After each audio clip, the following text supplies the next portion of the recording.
Nice pile of stones. Oh, it's not just stones, Ray. An Inukshuk embodies a human spirit.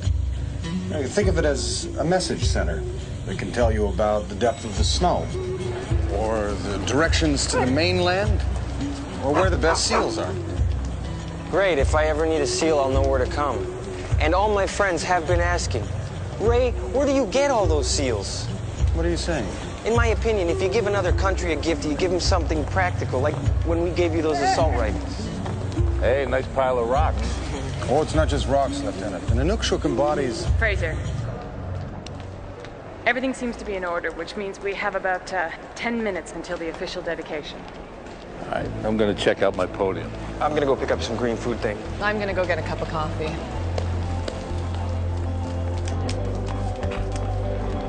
Dave.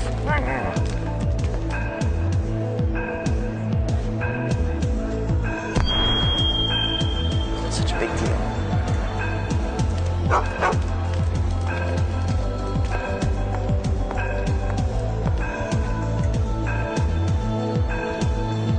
Kate doesn't want to work for you anymore.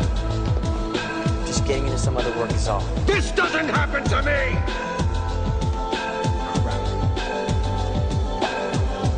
I'm in love with her. Love.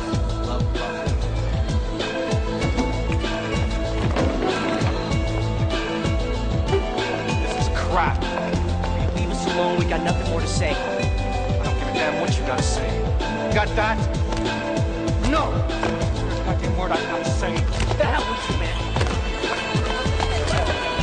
Stop it, somebody! Stop it!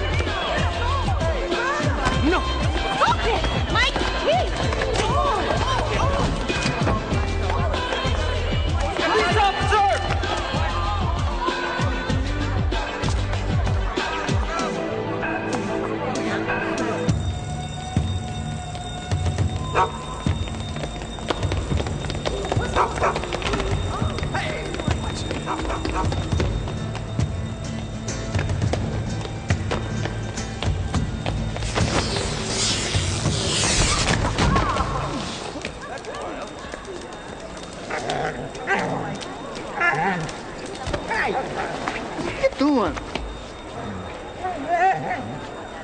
Is that your purse?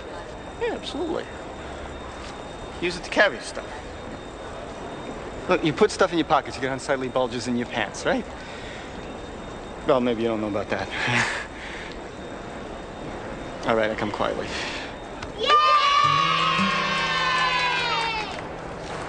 All right, everybody back up, please. Show's over. Show's over. We got an ambulance coming. There's not much I can do for him. Try mouth to mouth. I wasn't insinuating my skills were inadequate, detective. The man simply happens to be dead. Hey. Who's that? A purse snatcher. Who's this? Dead guy. He did it. She did it. They both did it.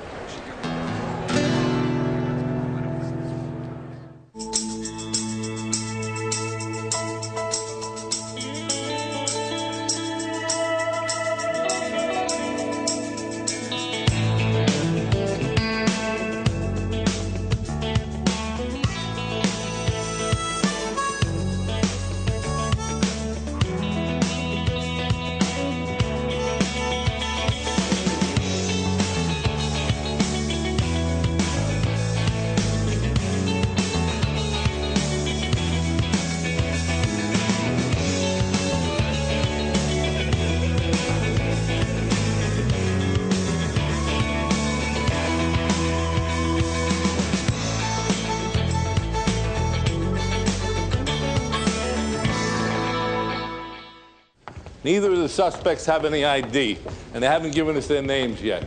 I got Jack and Dewey questioning them, and we're running their prints. Are they talking? Not yet. That figures. Victim's name was Mike Bennett. Probably connected. A mob thing.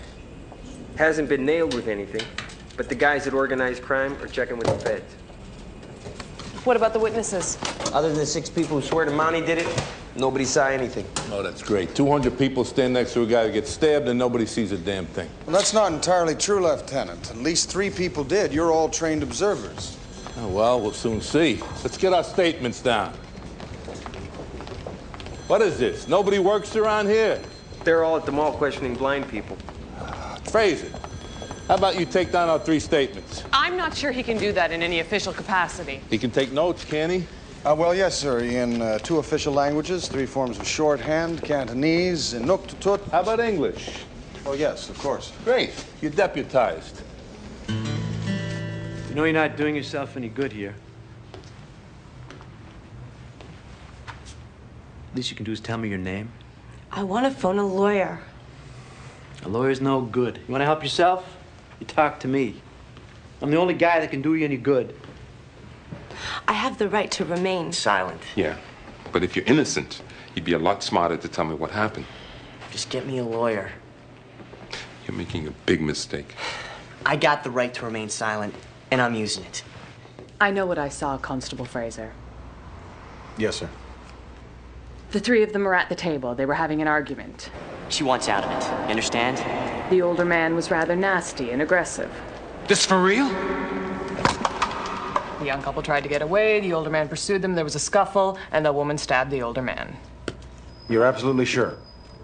Absolutely, positively sure. I know what I saw. The young guy did it. The 3 of them were sitting at this table, and they were fighting over the girl.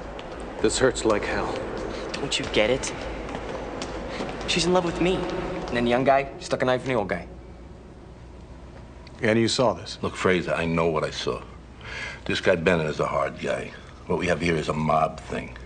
2 scumbags set up a 3rd. The 3 of them were sitting at a table. They were trying to get out of some deal. It's over. This for real? You don't get to decide anymore, Mike. She sets the old guy up so the young guy can get a good shot at him. Well, do our statements agree? Well, there are certain areas of congruence. Some of them significant, but on balance, not even remotely. Delbert, scram. All right, what do you got? Forensics on the murder weapon. And? It's a murder weapon. Very impressive.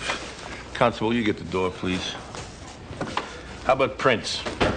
They're unusable. All right, we got a problem here, and we got to solve this problem right now. The only evidence we have are our statements, and those statements do not match. Now, we don't get together on this, and 2 killers walk. One killer. Constable, will you help me on this? Yes, sir. To summarize, Ray believes that the young man was the killer. Inspector Thatcher believes the young woman was the killer, and you, Lieutenant, believe that they both conspired to do the killing together. All right.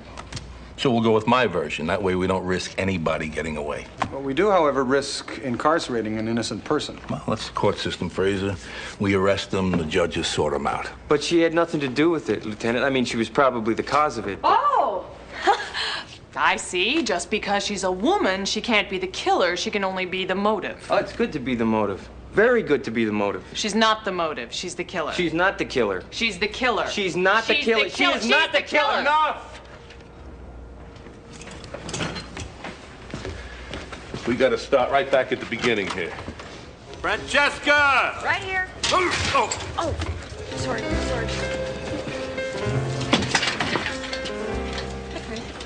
Francesca.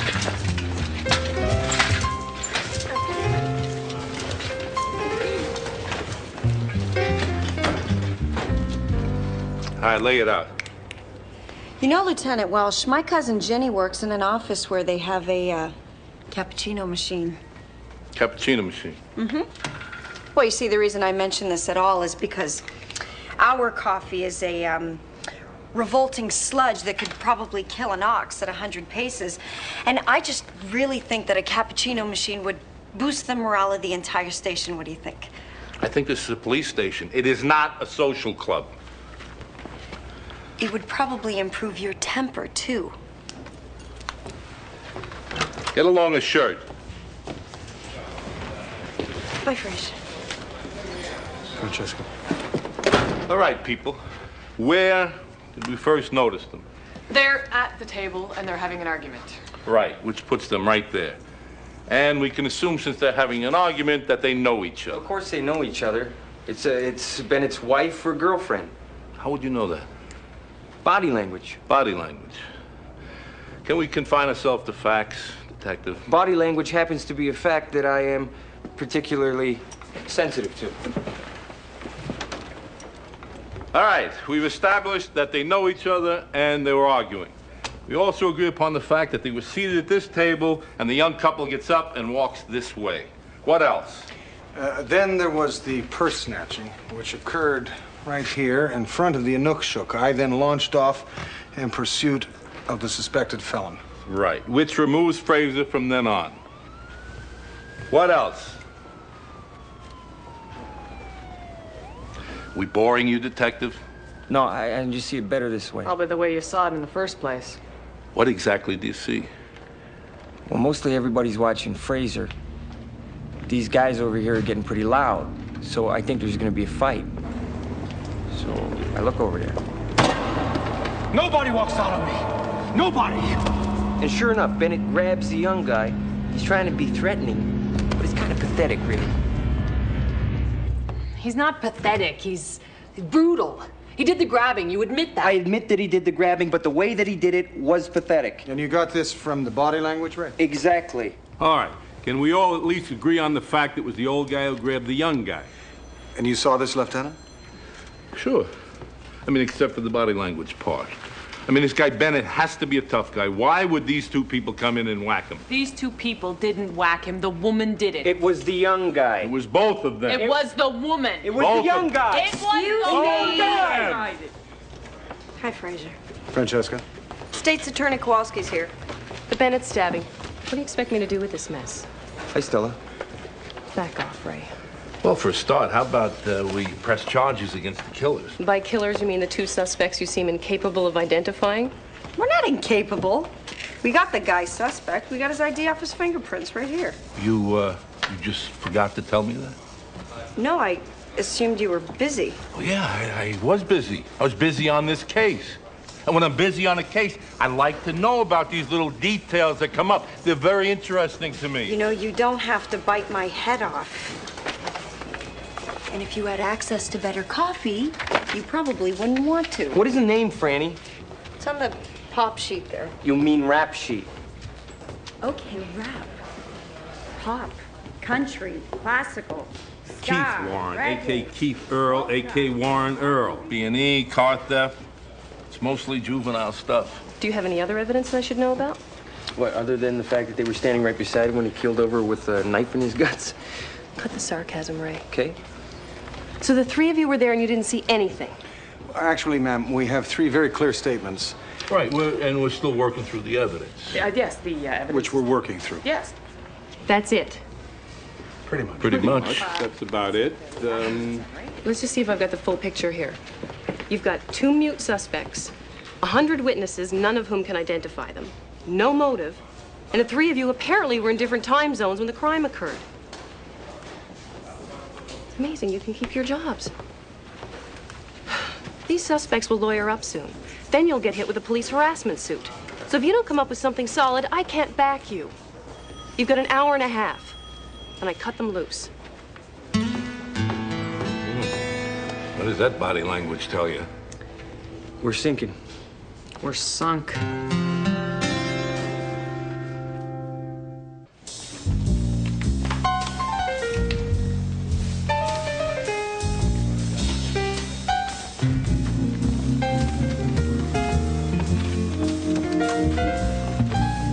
You ever knock? Simple. You make a fist, and you hit the door. Excuse me, if you don't want the FBI file. Hold it. Trade. File. Cappuccino machine. Look, cops are supposed to drink bad coffee. We're programmed to drink bad coffee. This place would fall apart without bad coffee. You don't know what you're missing. Hi, Fraser. Francesca. All right, here we go. Guy Bennett was into everything. Prostitution, numbers, extortion, gambling. This guy right here, Louis Three Lips Riquetti. He's Bennett's brother-in-law. He's got a record as long as your arm. Johnny the Worm Maggot. He's second in command. Feds believe he takes care of the whole drug side of the operation. Okay, so he's got a suspect source of income, and he knows a bunch of guys with stupid nicknames. So what? So these creeps that we got here, they were part of the operation. They figure Bennett's getting a little slow, so they whack him. Just because he's a career criminal doesn't mean that's why they murdered him. Occupational homicide. Happens every day. At the post office, maybe. You really think that this was a hit? Why not? Well, 'cause it's brainless. Two guys sit down. Hey, let's stab a guy in broad daylight with 100 witnesses. Maybe they're so smart they do something stupid. Anybody ever think of that? Could you elucidate, sir? No, not since the late 60s. That's Canadian for explain. Oh, all right. These guys want to whack somebody. They think we're smart, and they think we're on to all the smart ways to do it. So they do it dumb. Right? Now, we think they can't possibly be that dumb, so we're dumb and we let them go. But if we're smart, we realize they did it stupid because they're so smart, and we put them away. Very simple. I see. The double bluff. Or is that a triple bluff? Well, it doesn't matter. The point is... The point is, she's still standing in the shopping mall with a bloody dagger in her hand. Did you actually see the knife in her hand? Well, no, but I was a little distracted. Constable Fraser was running after the shoplifter. You know, the uniform, the motion, the legs, driving like pistons, pumping like steel.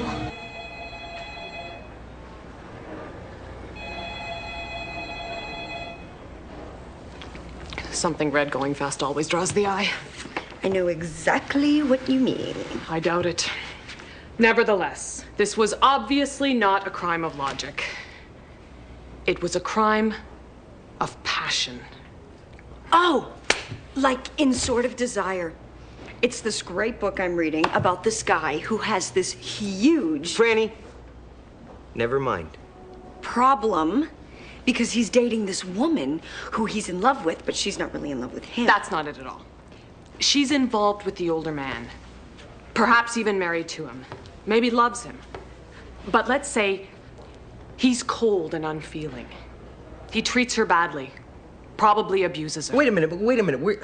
What are you basing this on? From what I heard and what I saw. What I heard and what I saw. Who are you, Sherlock Holmes? You're a laugh riot detective. But if you had looked, you would have seen that she wore Cartier earrings mounted in rose gold and uncultured black pearls. Exactly the kind of gift an older man might give to buy affection and excuse his guilty conscience. Wow, that is one talkative necklace. But did you look at the hand? Because if you did, you would have seen she was wearing the young guy's school ring, which means she was going out with the creep. They're all creeps.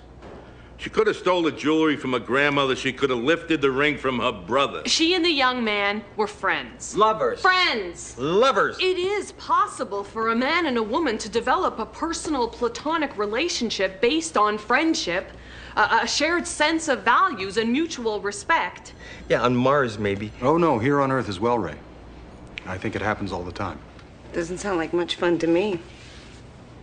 She met the young man. How'd she meet him? It doesn't matter how she met him. Maybe he was her delivery boy. Maybe he was her plumber. Maybe he was... Wait, her pool boy. Yes, like in The Sort of Desire. Well, okay, the guy in The Sort of Desire wasn't really the pool boy. He was actually... An English lord. An English lord?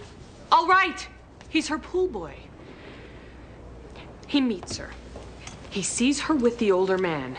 But he knows how terrible he is for her. He also knows she could never face him alone. So... She wants out of it, you understand? It's over. This for real? He looked at the young man first. Then he pulled his hand away from the young woman. No, that's wrong.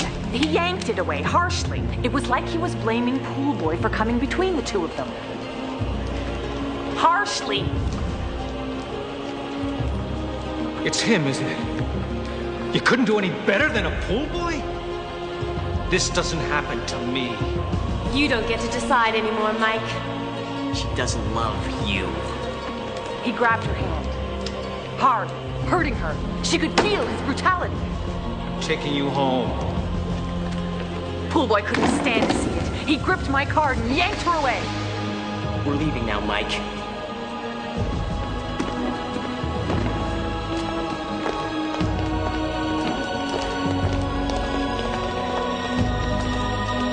This is stupid.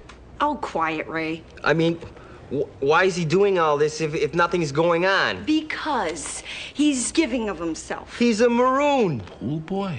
Please, Mike. You're my property. Nobody takes nothing away from me. Come on, let's get out of here. Can't you hear anything I say?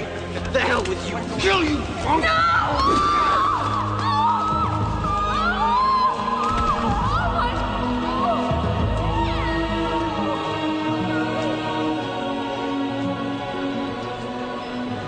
I could never let him hurt you. Never.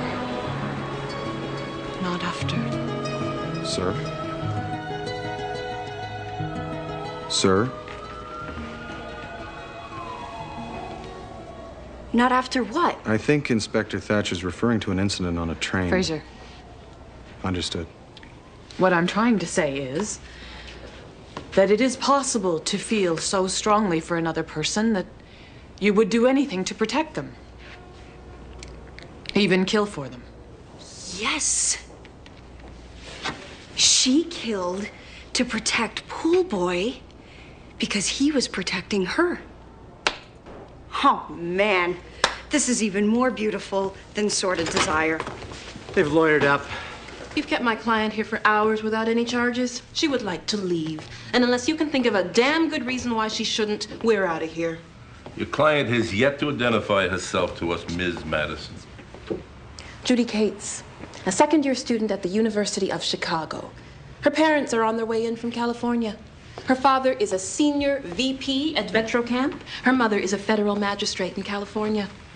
No doubt they will demand that their daughter receive full protection under the law, not the kind of kangaroo court procedure you seem to practice here. Are you suggesting that money and privilege can buy justice? You from another country? Yes, I am, ma'am. My name is Constable Benton Fraser, Royal Canadian Mounted Police. I first came to Chicago on the trail of the killers of my father, and for reasons that don't need exploring at this juncture, I've remained attached as liaison officer with the Canadian Consulate. You got a punk kid in the next room with a long sheet. Do yourself a favor. Go pick on him. Ms. Madison, are we to assume then that Ms. Gates was not involved in an abusive relationship with Mr. Bennett and that she did not kill Mr. Bennett in an effort to protect the younger man, sometimes referred to as Pool Boy, otherwise known as Keith Warren? You from another planet? No, ma'am. Planet Earth. Let's go talk to the kid. You're right. What did you say? She didn't say anything. Nothing. Absolutely nothing. No, I heard something. I did it. I killed him.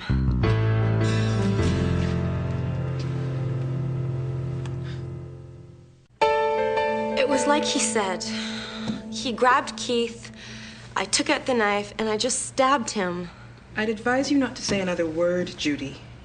It doesn't matter. I can't represent you if you will not take my advice. Then don't represent me. That doesn't matter either. Fine. If that's your decision.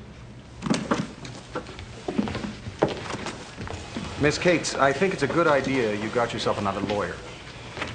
Why? I killed him. I wasn't thinking.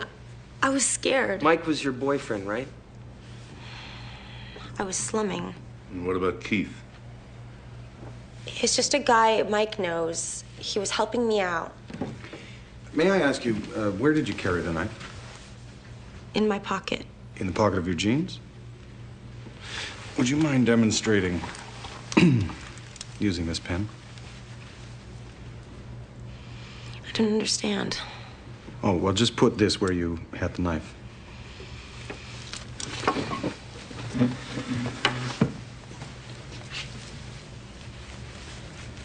Good.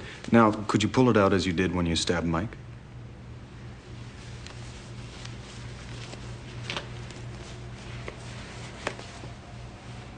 Thank you kindly. May I ask where you got your jewelry? It was a gift from my parents. Why? I like jewelry. All right, have a seat. Now let's start all over again at the beginning.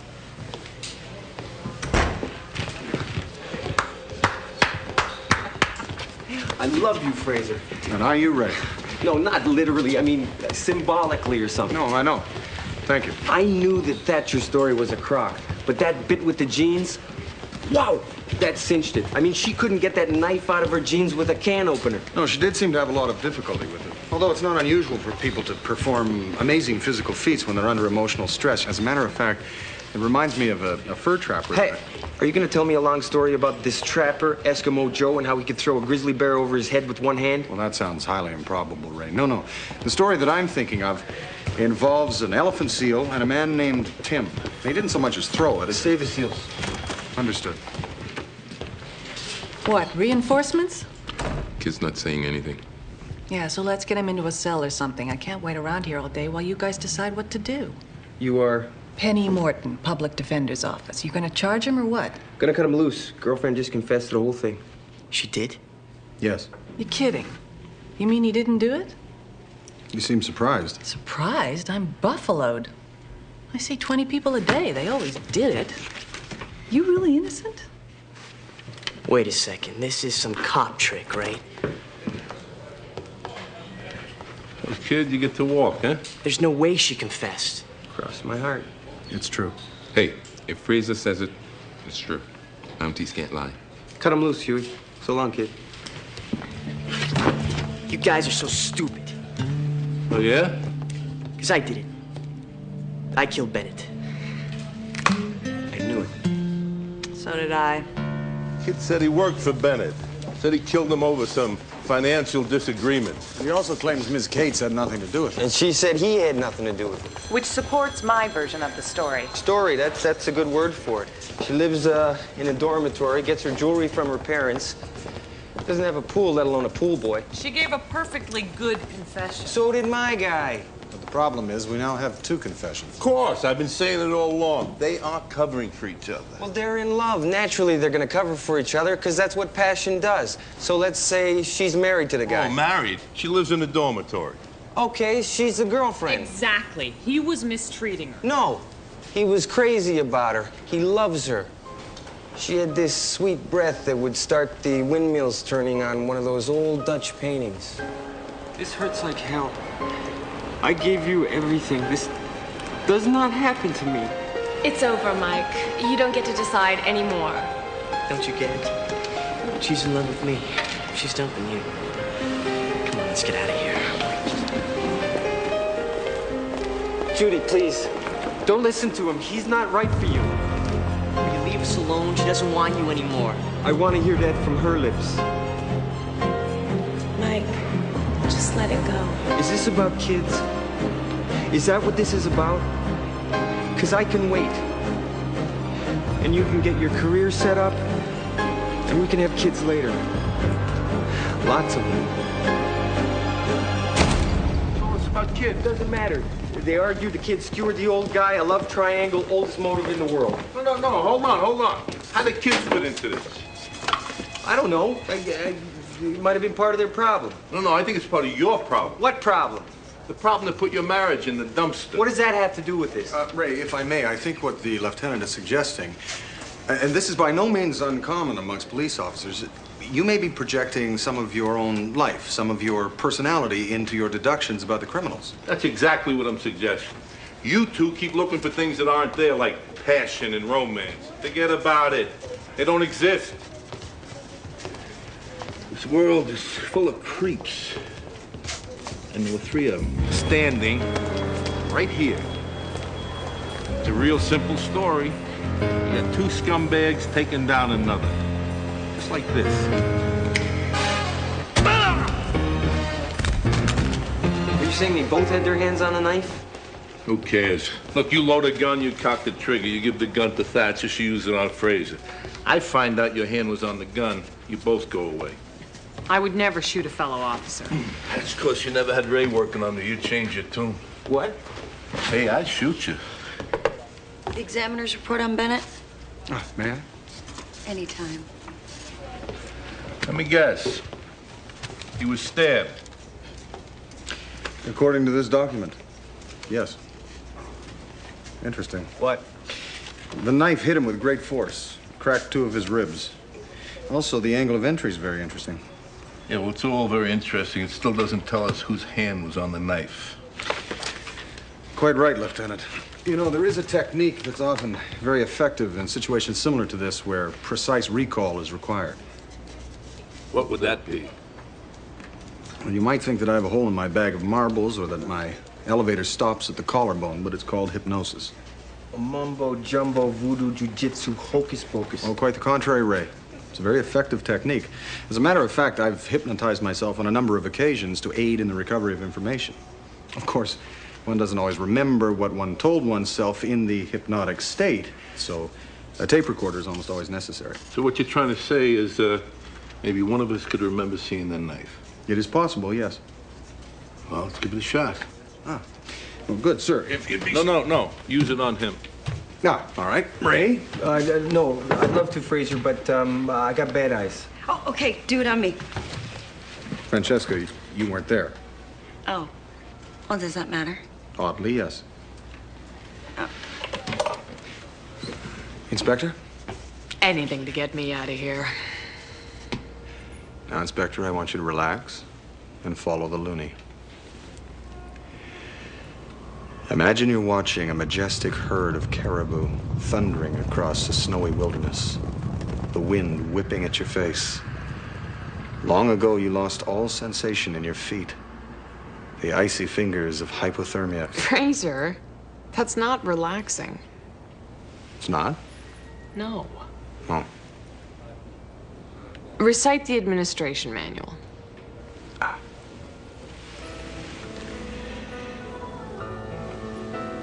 It is the duty of all members who are peace officers, subject to the orders of the commissioner, to perform those duties that are assigned to them as peace officers in relation to the preservation of peace, prevention of crime, and of offenses against the laws of Canada, and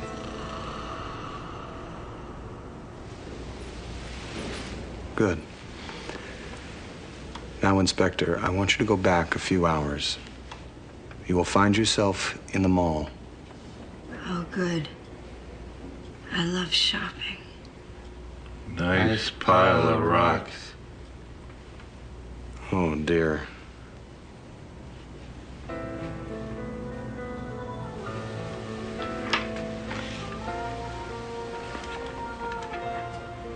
Ray? When you hear me say the word cauliflower. Cauliflower.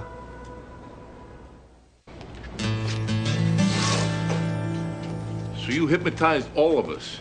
Yes, and I apologize. It would appear that the administration manual is a powerfully effective tool. I'll have to remember it for next time.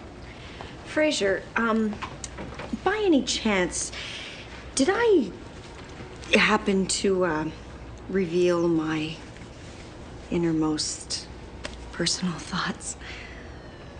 No. Did you get anything on me? Well, it would appear that you were abducted by aliens at the age of 10. Yeah, but did you get anything important? Other than that, no. How about the knife? Unfortunately, none of you actually saw the knife in anyone's hand. Great technique, Fraser. Well, I did discover that there was a fourth man seated at the table. That's better. What do he look like? Unfortunately, Inspector Thatcher is the only one who saw him, and she didn't get a particularly clear look. There is, however, another technique I think we could employ to find out who he was. Something like reverse psychological brainwashing. No, we'll just ask. Who was the fourth man? Excuse me, this is still my case. Go ahead, answer a question. Who's sitting at the table with you, Mike, and Pool Boy? That was just one of Mike's goons. Goons. Yes. He always had a couple of those guys with him. Bodyguards. Real effective ones, too. Maybe they just got distracted by the purse snatcher. You know, your boyfriend confessed. Said you didn't have anything to do with it.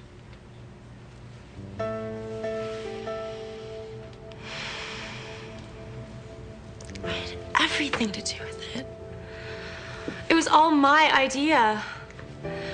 I just wanted to get him out of it. Out of his criminal involvement with Mike? Yes. Keith's a really great guy. He just never got a break. And then he got involved with Mike. And I just thought that we could go and ask. But they just started fighting. It wasn't his fault. Mike was crazy. That's why Keith killed him?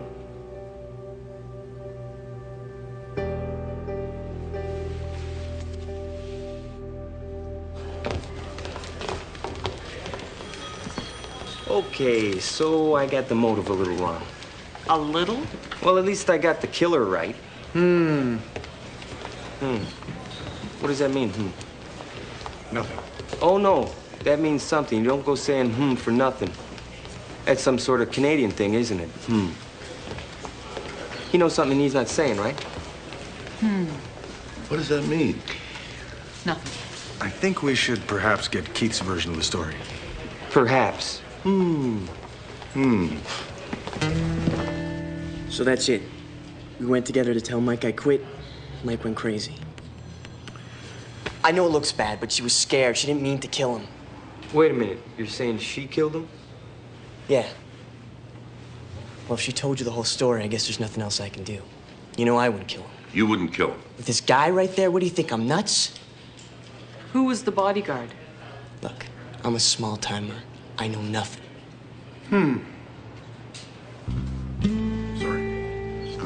Great. Each one now says the other one did it. Well, we are making some progress. At least we know why they were there. Oh, that's a big help. I think he's stonewalling on the other guy at the table. He has to know a name. Well, very possibly, Ray, but he's obviously too frightened to talk. Great. So now we're at another dead end. Not necessarily. I think it's time that we question the purse snatcher. The purse snatcher? Why him? Because I believe that the purse snatcher was the distraction. What distraction? Oh, Francesca, I wonder, would you be so kind as to find out what happened to the purse snatcher I apprehended earlier today? Sure, you got it first. Well, what do you got there? Nothing. Well? Well, what? Look, Fraser, you're making me nuts. You give me a hint here, or I swear I'll clock you right... Cauliflower? I'm sorry, Fraser, for being so abrupt. I hope you will accept my heartfelt apology. Certainly. Think nothing of it. It won't last long. Post-hypnotic suggestion rarely does, but it's kind of enjoyable, isn't it?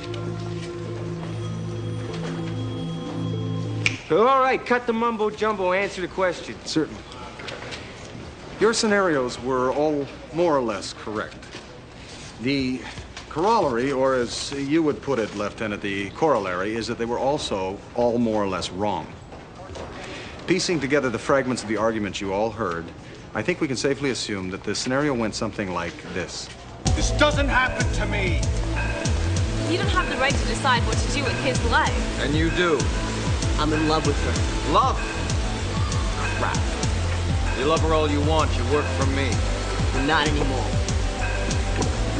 You all missed the fourth man. This is crap.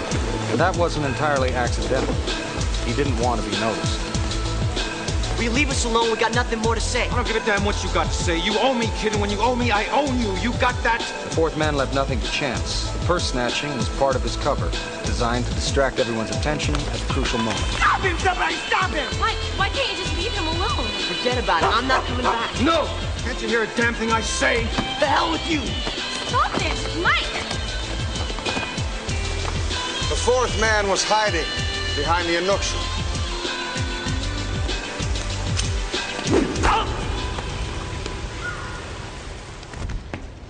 Are you saying that he threw the knife across the mall? That sounds a bit far-fetched. There's nobody who can throw a knife that accurately. Well, actually, Lieutenant, one need only remember the 5 Ps. Proper preparation prevents poor performance.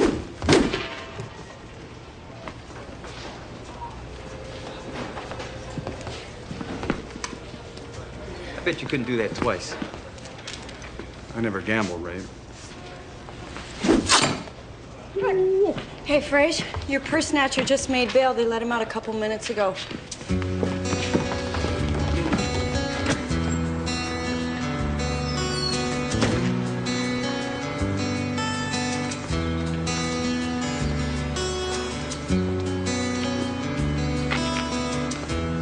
Hey, Dennis. Johnny. Get in the car. I'll give you a ride. No thanks, Johnny. You know, I think I'll walk, right? So get in the car. Johnny! I think he's got a gun. Ray, have you considered contacts? Too much fuss. Stop, please! Have you considered a gun? Too many legalities. Look, Fraser, just once, I would like to say, shh, rack that bad boy and cover me.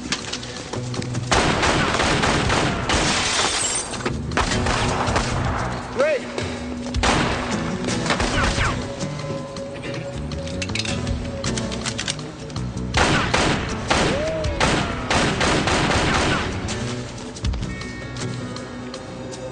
Fraser!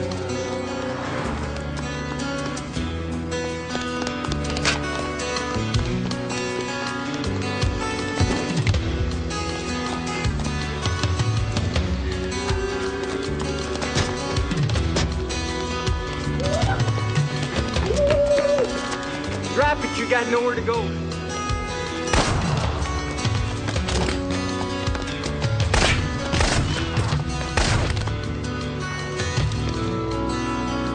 Use your gun!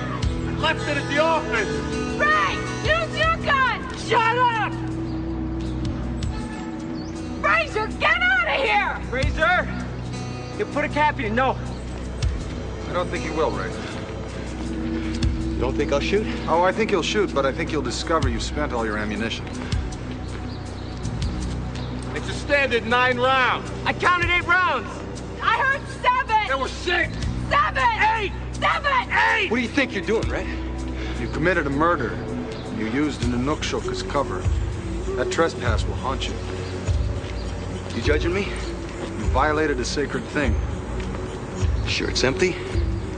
You sure it's not?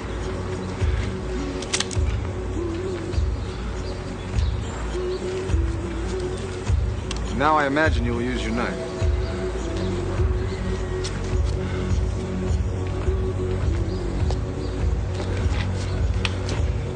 You want this knife? I would appreciate it, yes. Here, it's yours.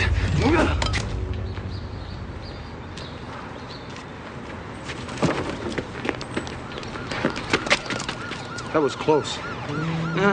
On the ground. I will beat you to death with his empty gun.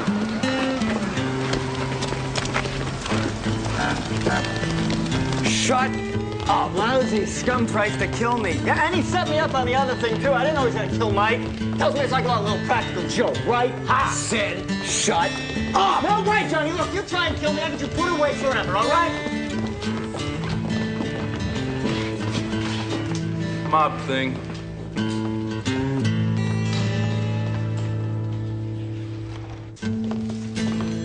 So I had the big picture all along. The pig's eye. What's a pig got to do with it? I have no idea. Hey, pig. What's that on your lip? Sweat. What are these? If they're what I think they are, I am done. Okay, the double cappuccinos are ready. The half decafs are on their way. And I'm taking orders for the cafe lattes, which I recommend very highly. Killer, I swear I will. Fraser, I'll meet you at the car. Yes, sir. I'll just collect my hat. You sure called that wrong. You called a lot of it right. You think maybe I saw it a certain way because, me and Stella? Well, we all have our perspectives, Ray. There's nothing wrong with that. There is if you almost put the wrong person in jail. Well, that's right, but we did find the truth. That's what counts. Right. Fraser. duty calls. Bellows, more like.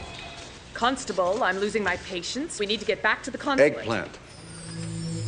Unless, of course, you'd like to stay and talk to your friend for a little while longer. In fact, why don't you stay as long as you'd like? Thank you kindly, sir. Works?